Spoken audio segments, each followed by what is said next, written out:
দেখেছো, আমাদের উঠানের কোণার কলা গাছটা আবার নতুন কুঁড়ি দিয়েছে। হ্যাঁ, দেখেছি।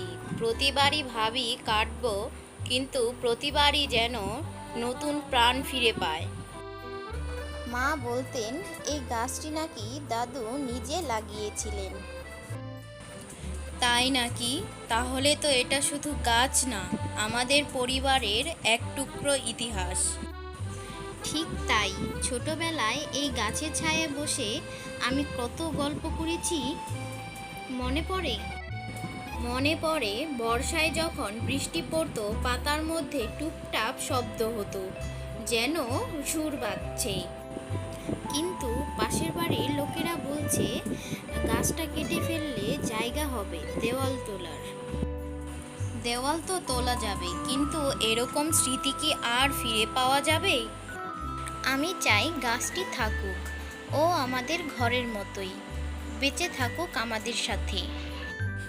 ঠিক বলেছ, গাছটি শুধু ফলই দেয় না, আমাদের শান্তিও দেয়।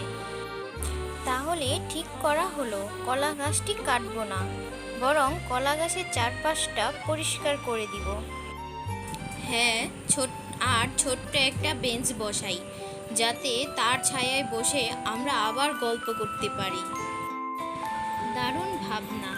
নতুন প্রজন্ম জানুক একটি কলা গাছ কত অমূল্য হতে পারে।